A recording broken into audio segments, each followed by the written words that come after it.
Hello and welcome to the Constance Messmer podcast. Thank you so much for tuning in. I am so stoked about today's episode. I am such a goofball and I am going to totally split hairs.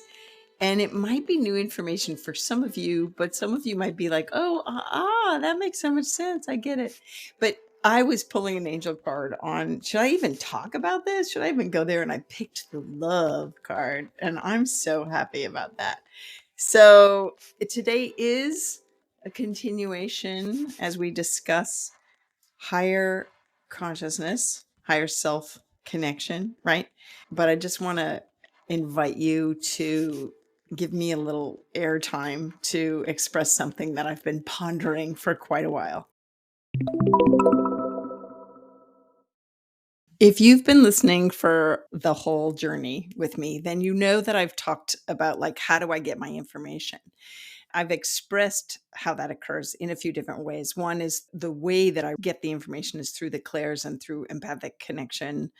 The other bit that I explain it is where do I source my information from, whether it's my own soul self or which is my higher consciousness, people, or the information of my soul awareness, right? Or through guides or angels or loved ones or divine consciousness, that.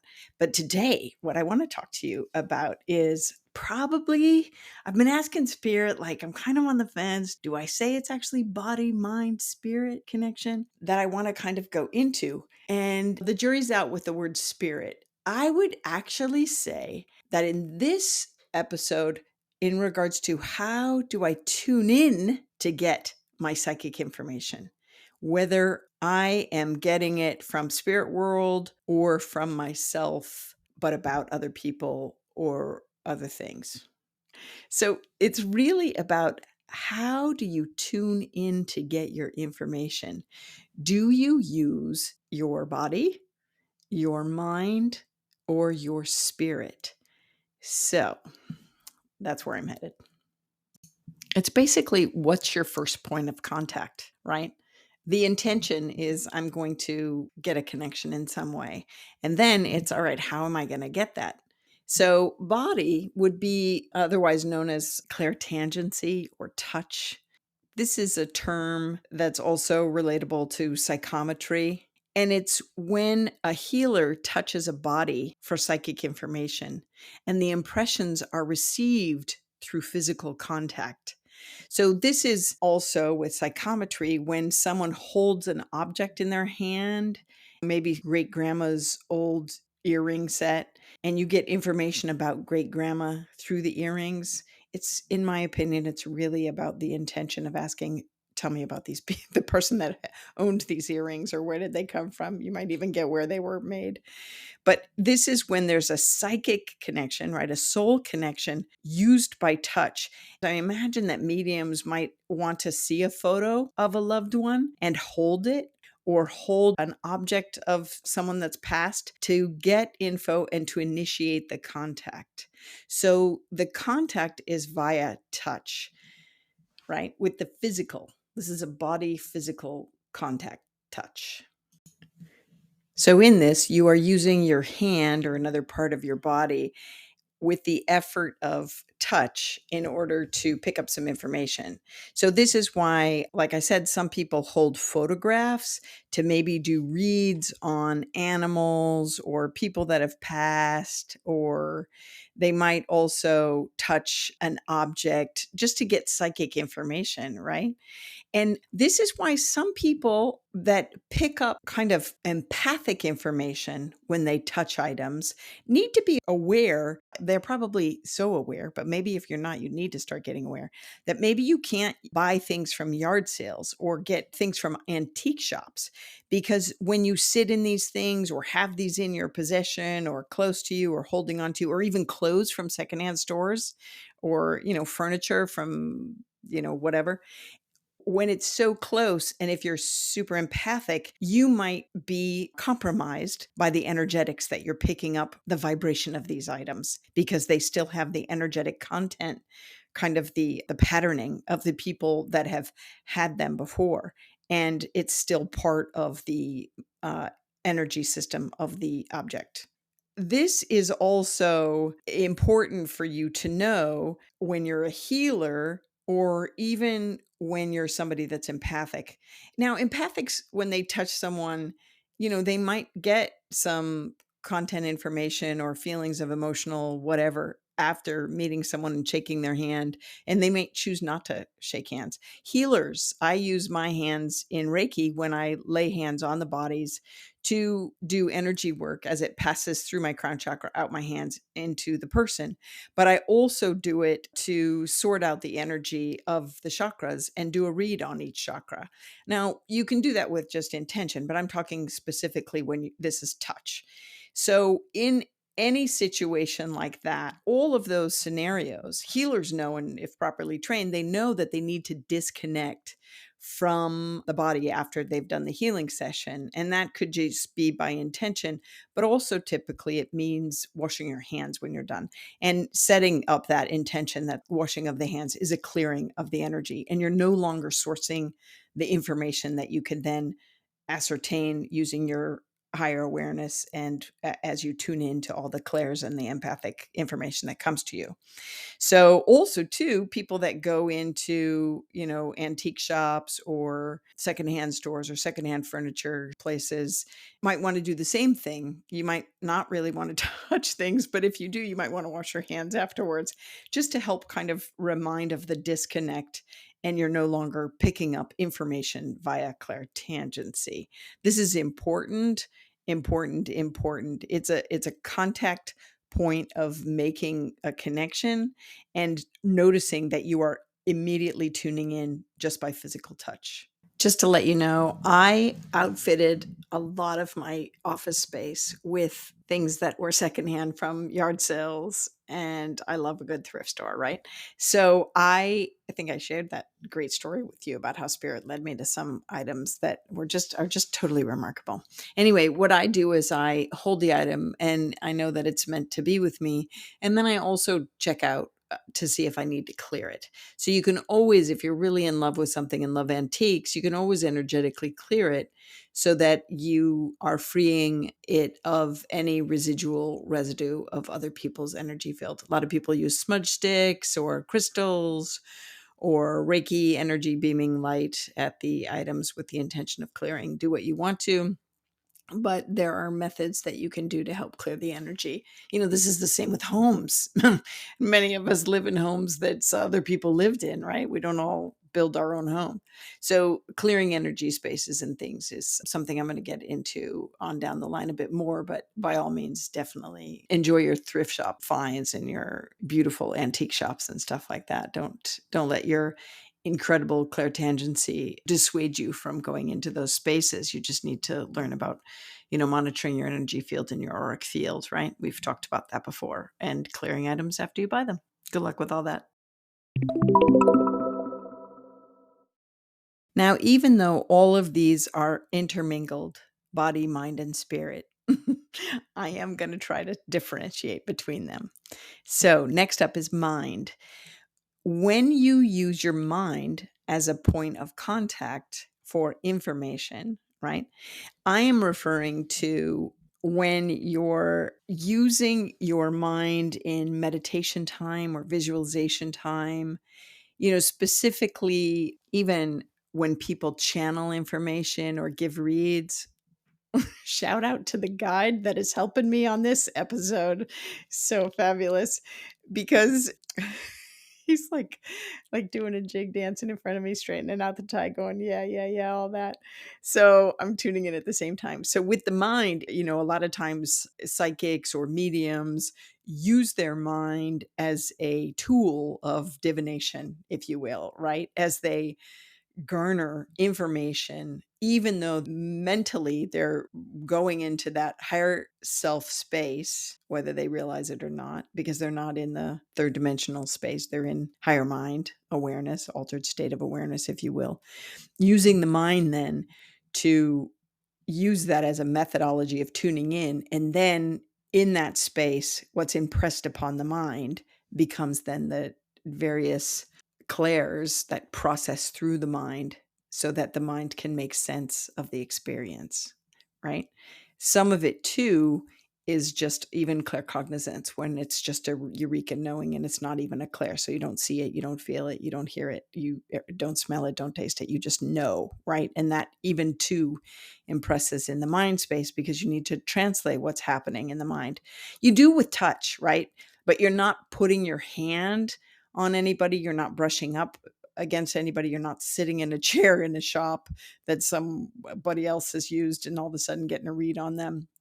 This is when your mind is used as the contact point. Okay. And again, same with touch. With the mind, you need to disconnect. And so this is really important, especially psychics and mediums and channels that go in and out of their work experience. I do that all the time. I am not constantly turned on. I have to remind myself to like ask for spirit's help or go to spirit. I mean, I choose to do that off and on because this is my life, it's my work. And so I also have days when I'm doing my own thing and bumping into two walls because I'm just tuned in and chatting with them all the time throughout my day to day.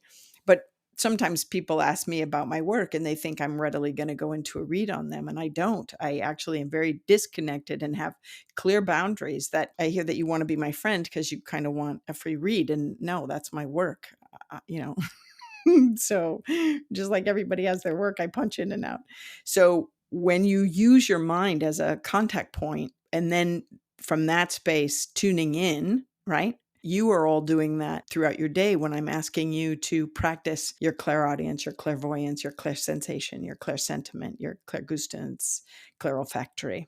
But the mind is also another way that you can start as your jumping off point to tune in. And again, it's mostly profound in your visualization or your meditation time when you're tuning into spirit or tuning into loved ones or praying, raising your heart and mind to God, tuning into the angels. This is quiet, close your eyes, going there in your mind. It's shifting your awareness up to that space, whether you're seeing visions or not. It's opening up through the mind's potential to be a conduit of the experience.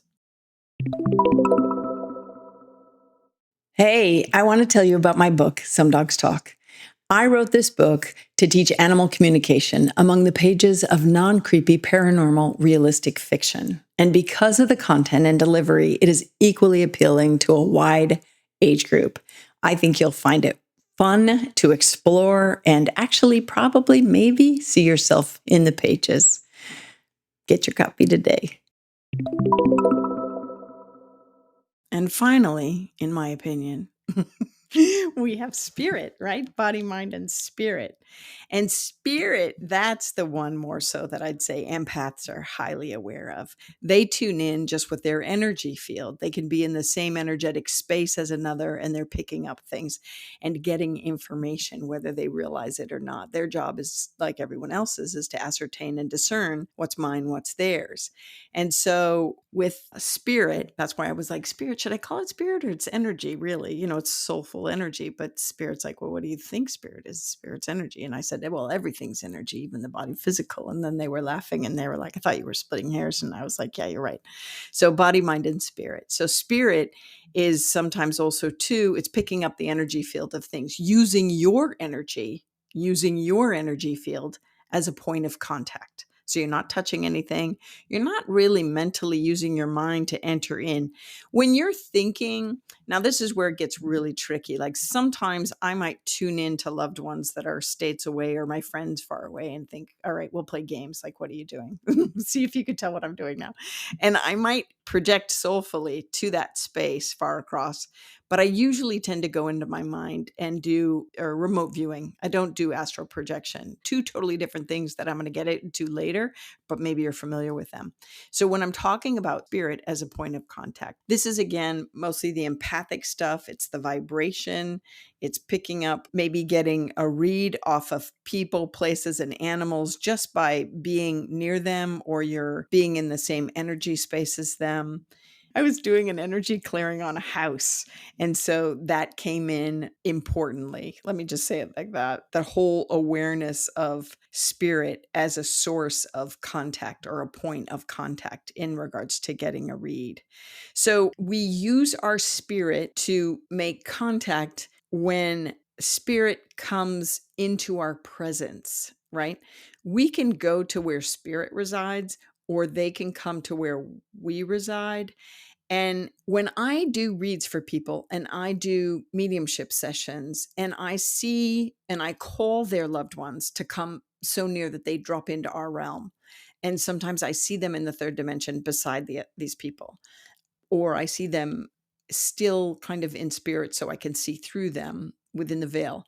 I might use my empathic skills to make a closer connection to those loved ones that have crossed. When I'm using those empathic skills, I might even blend energetically. So I'm using my spirit as a source of contact. When those situations happen, much like when I'm channeling, I often have to stand up and walk around, and my mannerisms become more and more like them as I make that energetic connection, right? I'm not necessarily physically touching them, body to soul, it's spirit.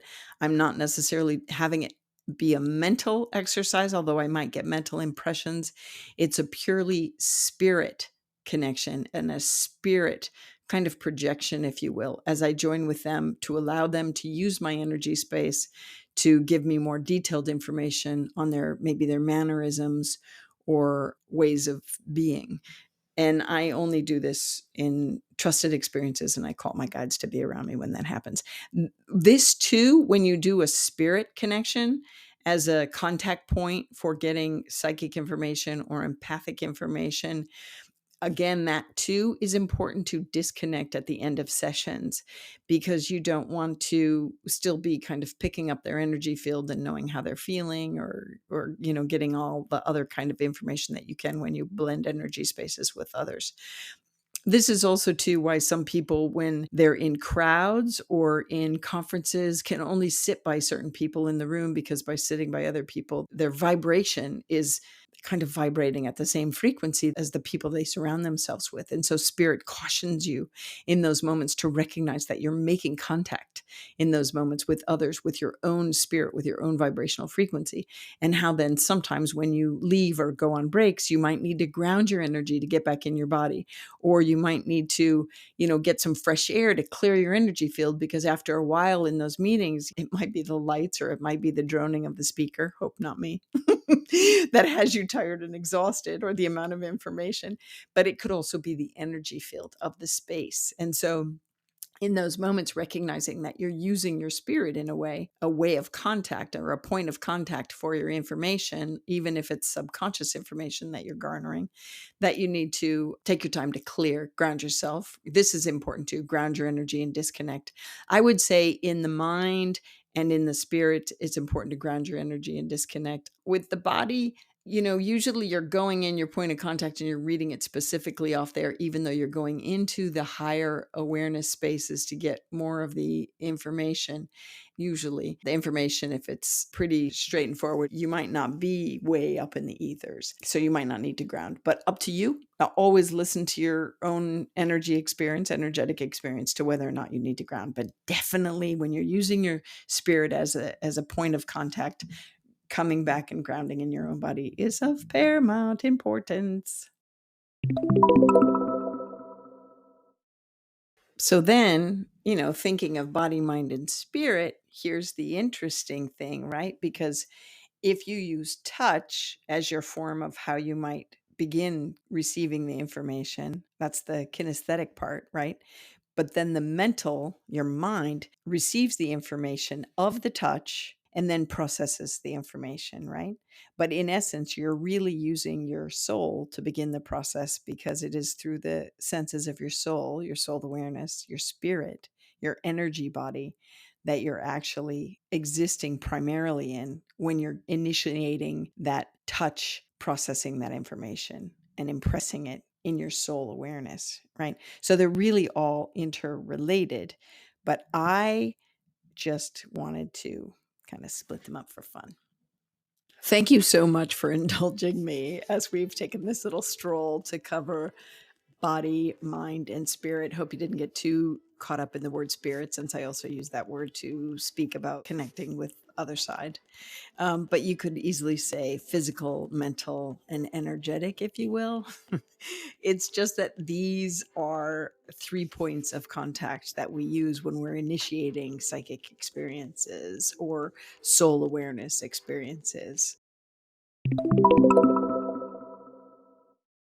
Hey, Constance Messmer here. I just want to do a shout out of big thanks to all the members. I am so grateful. And all the people dropping in and giving little donations here and there and super thanks and all that stuff. I really appreciate you. You members and you people contributing and subscribers are what helped me bring this content to everyone, really. They both contribute to the cost of production, and I am definitely grateful for that. This stuff is not cheap to put out. Oh my God. Oh my God. So every little bit helps, and I am filled with gratitude that you're stepping up. I am not necessarily a joiner, not usually, but there are environmental issues in other organizations that I do belong to and I contribute to because I like to see them persevere. And I'm hoping you feel the same about this work.